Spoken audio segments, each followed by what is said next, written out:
प्रिय विद्यार्थियों, मैं सुमन धानिया, सहायक आचार्य हिंदी, राजकीय महाविद्यालय पिड़ावा। आज के इस वीडियो में हम प्रयोजन मूलक हिंदी व साहित्यिक हिंदी में अंतर, इन दोनों में क्या अंतर है उस पर चर्चा करेंगे। पिछले वीडियो में हमने प्रयोजन मूलक हिंदी की प्रासंगिकता पर चर्चा की थी और अभी उसी श्रृंखला को आगे बढ़ाते हुए आज हम प्रयोजन मूलक हिंदी व साहित्यिक हिंदी में क्या अंतर है इस पर चर्चा करेंगे। साहित्य का संबंध हमारे जीवन अनुभव और संवेदनाओं से होता है। साहित्य जो है वो हमारे जीवन अनुभव और हमारी संवेदनाओं से संबंधित होता है। उसमें मस्तिष्क और हृदय यानी बुद्धि और भावना दोनों पक्षों का समावेश होता है। साथ ही इन दोनों में से किसी एक पर विशेष बल भी दिया जाता है। जब कविता की जाती है, पद्य लिखा जाता है, गद्य लिखा जाता है, तो उसमें कभी बुद्धि और कभी भावना, दोनों में से किसी एक पर विशेष बल दिया जाता है, क्योंकि वहाँ पर भावना की तीव्रता और गहनता होती है। अतः साहित्य की भाषा पर किसी प्रकार का बंधन नहीं होता है। वह भाषा आम बोलचाल की भाषा के समान सरल एवं सहज हो सकती है और बिंब प्रधान भी हो सकती है, अलंकारिक और भी हो सकती है और वक्रोक्ति प्रधान भी हो सकती है। उसका एक से अधिक अर्थ निकलता है।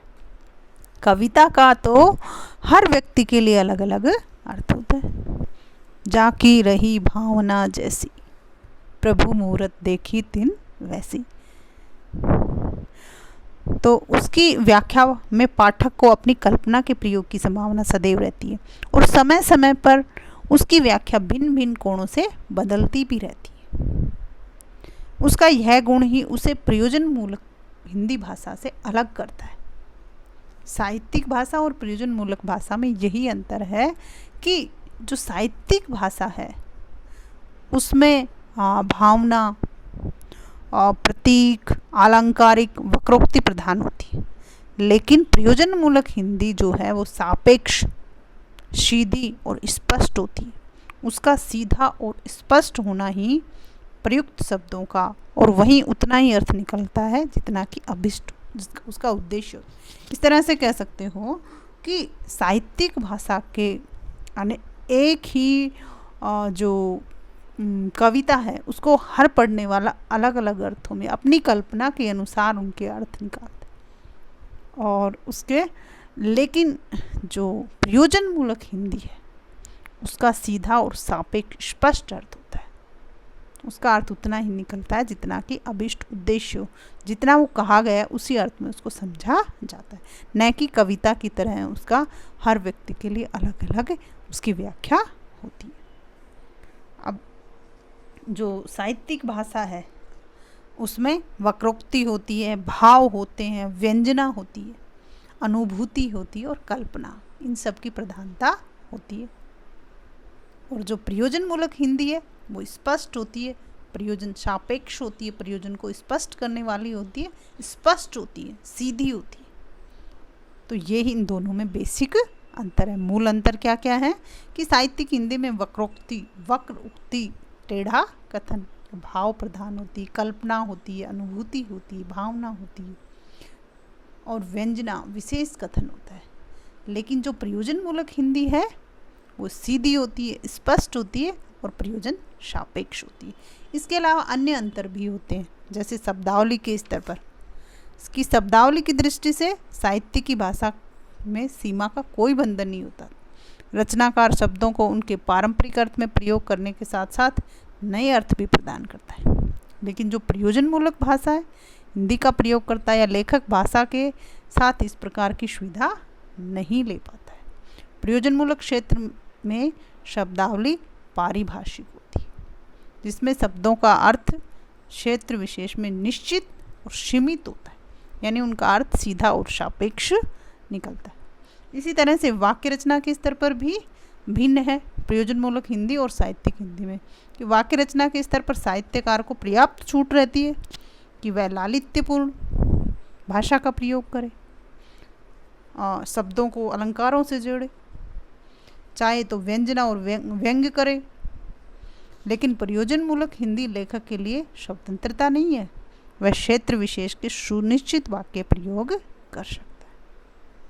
और इसी के साथ तीसरा जो अंतर है वो है साहित्य में प्रयोजन मूलक शब्दावली प्रयोग के स्तर पर। साहित्यकार जो है अपने लेखन में प्रयोजन मूलक शब्दावली का अपनी सुविधा में प्रयोग करता है, और आधुनिक विज्ञान और सामाजिक विज्ञान की शब्दावली ने साहित्य की भाषा का बहुत ही प्रभावित किया।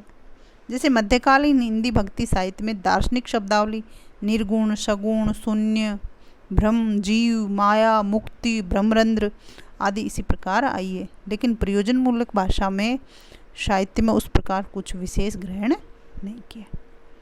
अब संचार माध्यमों के स्तर पर कि संचार माध्यम तथा विज्ञापन के क्षेत्र में अन्य विषयों के भी भिन्न क्षेत्र हैं पर आधारित न होकर व्यवहार क्षेत्र पर आधारित होती है। इस प्रकार प्रयोजन मूलकता के निकट होकर भी साहित्यिक हिंदी का रूप ग्रहण नहीं कर पाती। सामान्य हिंदी भी प्रयोजन मूलक हिंदी का अंतर स्पष्ट करती है। देखो, सामान्य बोलचाल में प्रयुक्त हिंदी भाषा से कुछ भिन्न है, क्योंकि इसमें औपचारिकता होती है। भले ही औपचारिकता में भेद हो, परंतु प्रयोजन मूलक हिंदी में यह होता ही है। औपचारिकता के कारण प्रयोजन मूलक भाषा की शब्दावली और वाक्य संरचना में सामान्य हिंदी भाषा भिन्न होती है। औपचारिकता के कारण ही जो प्रयोजन मूलक भाषा की शब्दावली है और वाक्य संरचना है वो सामान्य हिंदी से अलग होती है, क्योंकि प्रयोजन मूलक भाषा के वाक्य विन्यास में बोलचाल की सहजता के साथ साथ विशेष सतर्कता और सउद्देश्यता होती है, जो सामान्य बोलचाल की हिंदी में भिन्न स्वरूप प्रदान करती है। जैसे एक पत्रकार है और वो किसी जो एक संवाददाता है वो किसी से संवाद करता है, तो वो बड़े औपचारिक ढंग से बातचीत करता है, और प्रयोजन मूलक भाषा में असंदिग्धता और स्पष्टता होती है, जबकि सामान्य बोलचाल की हिंदी भाषा में अपेक्षा अनुसार संदिग्धता या शब्दों का घुमाव फिराव हो सकता है। दो मित्र एक दूसरे से बातचीत कर रहे हैं तो उनकी भाषा और बातचीत का जो लहजा है, जो ढंग है, वो अलग ही होगा, और उनकी बातों के एक का दूसरा अर्थ भी निकल सकता है। वो कहेंगे कुछ और उनका अर्थ कुछ और होगा।